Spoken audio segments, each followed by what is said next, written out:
ce sont des conditions alimentaires.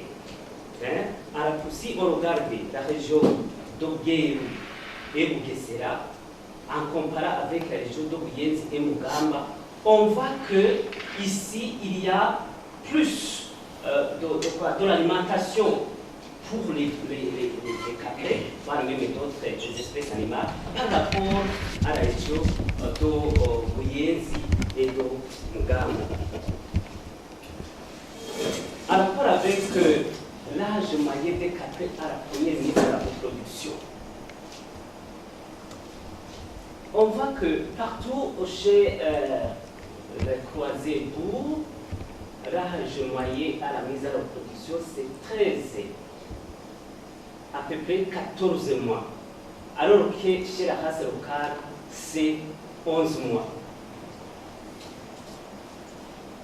Pourquoi cette variation? D'une manière générale, les croisés ne se sont pas encore acclimatés, c'est-à-dire les croisés, surtout de première génération, ne se sont pas acclimatés aux conditions locales, raison pour laquelle cet âge de mise à la reproduction tend à être plus long par rapport à la race locale. Il y a aussi quoi?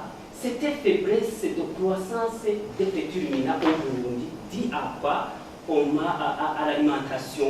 Il y a aussi le développement corporel qui contrôle le déclenchement de quoi? De la puberté. Autrement dit, ça c'est une question hormonale.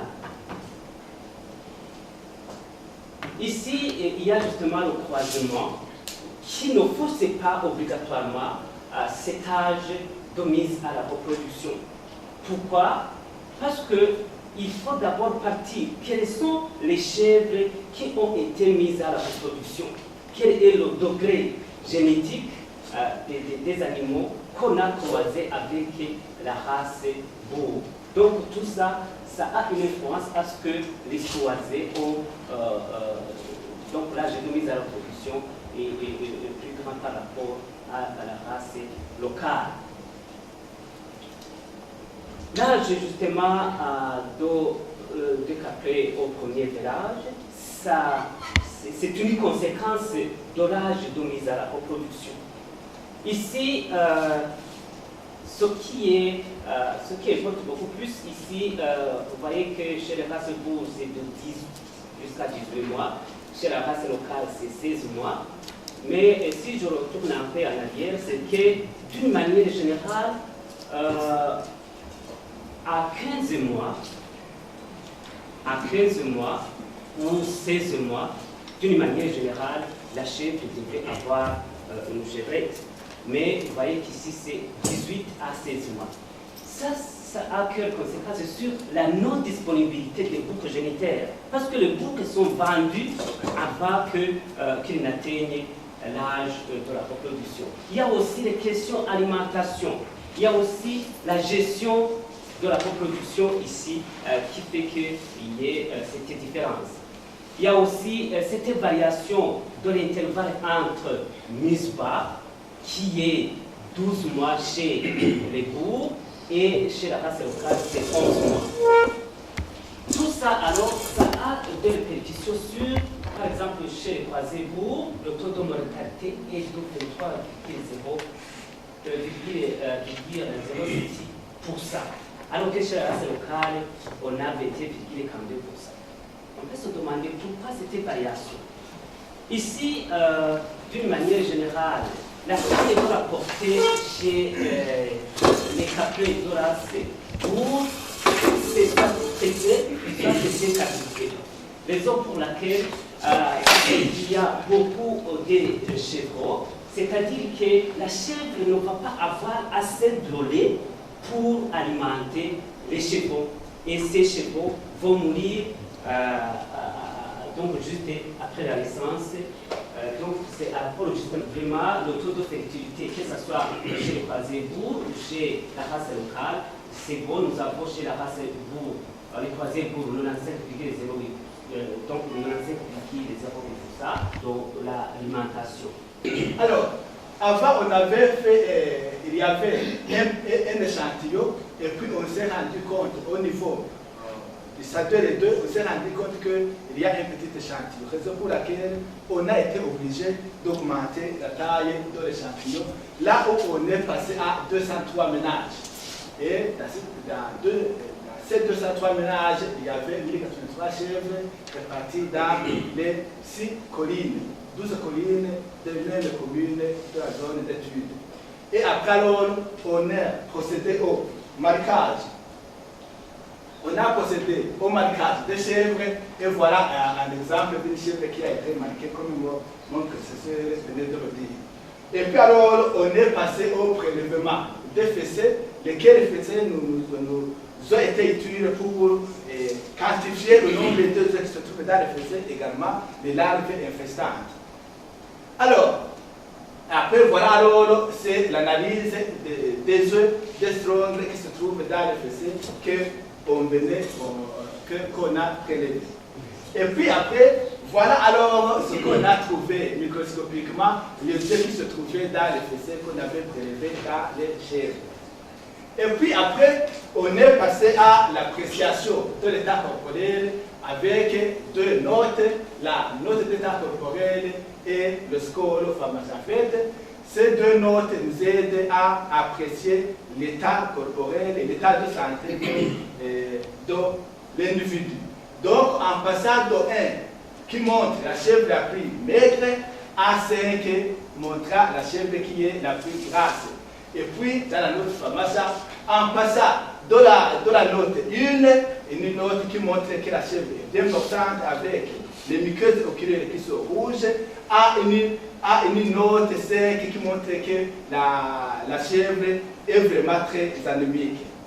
Alors, voilà alors la technique de la coproculture qu'on a utilisée pour essayer d'extraire les larves au 3e stade. Et puis, ça c'est la suite.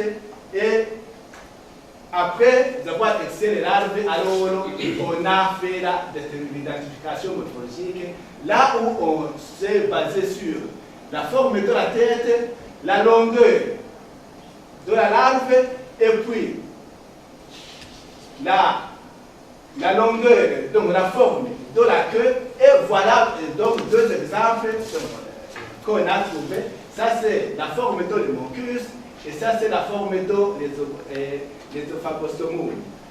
Voilà alors, qu'est-ce qu'il en est donc avec ces résultats? Donc, après avoir analysé un échantillon à peu près jusqu'à 600 chèvres, on a pu identifier donc 10 genres.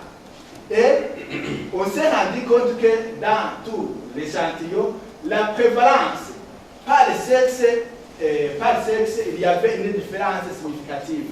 Il en est de même pour la race, il y avait une différence significative entre les locales et les croisés. Alors, au niveau de ces larves, on s'est rendu compte qu'au niveau de la race, c'est seulement le genre Chabelsia qui a affiché une différence significative. Alors que pour les autres genres, il n'y avait pas de différence significative.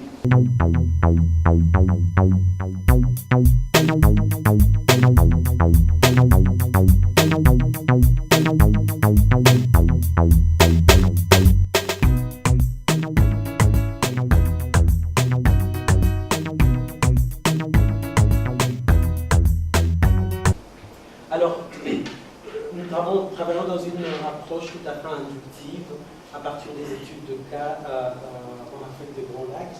Je ne veux pas revenir sur les questions méthodologiques.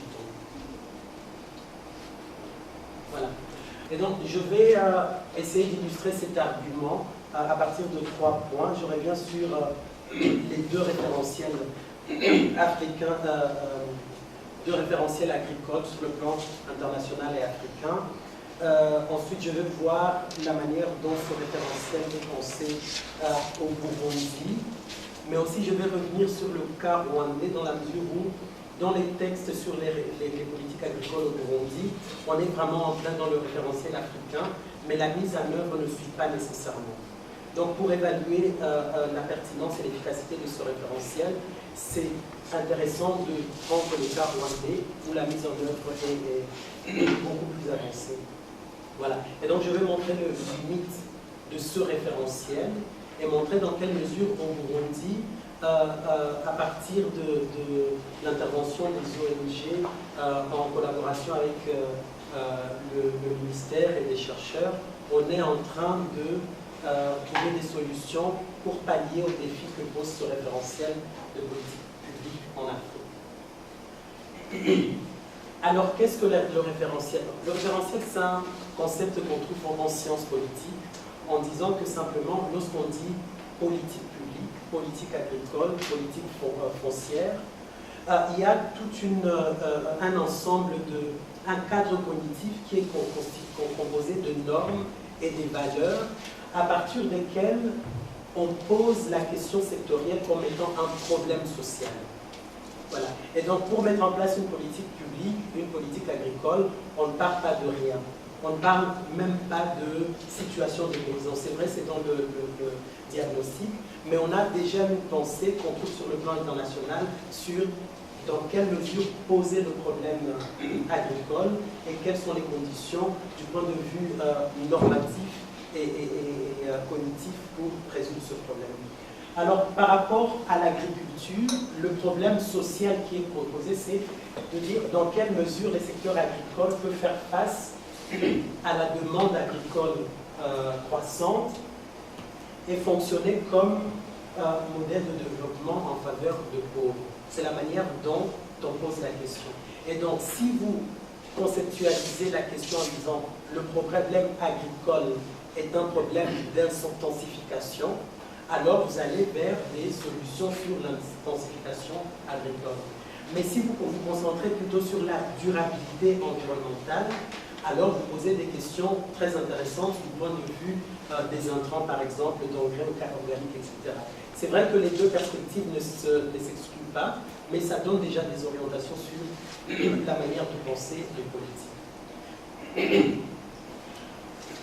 Voilà. Et donc, on a dans la littérature sur les politiques agricoles, de manière internationale et en Afrique, les deux modèles qui s'opposent. Et donc, on a ce modèle qui est soutenu plus par la Banque mondiale, selon qu'on doit aller dans une politique agricole dans une croissance maximale.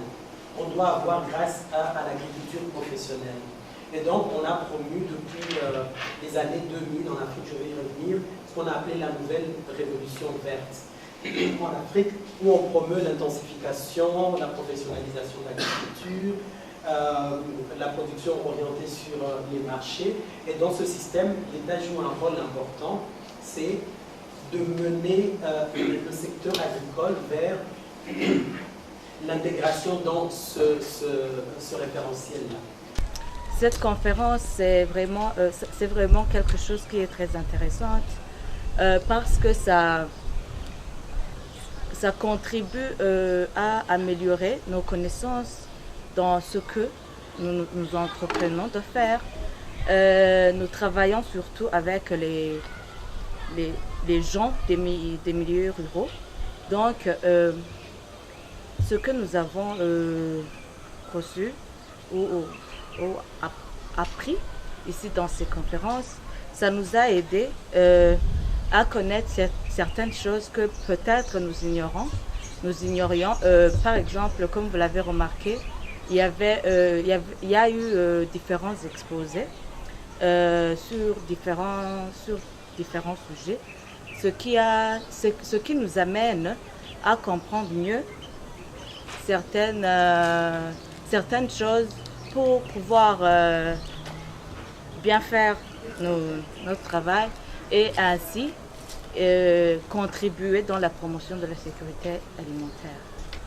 Premièrement, je dirais aux jeunes d'abord de s'impliquer plus dans l'agriculture. Parce que de nos jours, nous remarquons que la jeunesse n'est pas trop intéressée, surtout la jeunesse, je dirais, urbaine, n'est pas aussi intéressée par l'agriculture.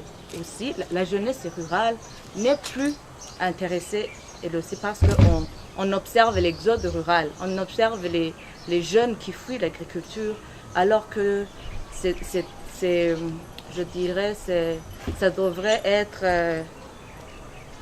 une activité, je dirais, majeure, puisque nous vivons tous de l'agriculture. Et c'est cette agriculture qui va contribuer à la sécurité alimentaire, à la bonne nutrition. Je conseillerais à ces jeunes de ne pas fuir l'agriculture et d'essayer je dirais, de rejoindre les autres pour faire, par exemple, des coopératives, avoir des formations, parce que dans notre incubation, on forme les jeunes qui le veulent, dans presque toutes les filières qui existent dans l'agropastoral. Donc, je conseillerais à ces jeunes de ne pas délaisser l'agriculture, et les jeunes qui sont intéressés de chercher comment avoir ces formations, de se ressembler avec les autres. Ainsi, on pourra mieux nourrir nos paysans, et on pourra éradiquer, voire même éradiquer l'insécurité alimentaire. Un appel que je pourrais lancer aux chercheurs, c'est premièrement, je leur dis merci parce que leur recherche nous permet d'avancer quand même. Leur recherche permet à l'agriculture d'avoir un pas nouveau. Donc, et je leur dirais de continuer d'abord, de faire beaucoup plus de recherches, parce qu'il y a le monde qui change, il y a les climats qui changent, il y a les sols qui changent. Et après avoir fait leurs recherches, nous aimerions que ces recherches soient partagées. Parce que des fois, la plupart des fois, ils font ces recherches et leurs recherches restent surtout dans leur placard. Et ce qui est un peu difficile de se procurer de ça. Mais il y a les professeurs qui publient leurs recherches, ou bien que leurs recherches sont publiées, et les autres qu'on ne peut pas trouver facilement sur Internet. Donc la première chose que je pourrais leur demander, c'est de voir comment leurs recherches puissent avoir du bénéfice pour ces agriculteurs. Et une autre chose que je pourrais leur dire, c'est d'organiser encore plus de conférences comme celle-ci, puisque ça nous ouvre au monde actuel, ça nous ouvre au progrès scientifique, au progrès technique, ce qui est une chose bien.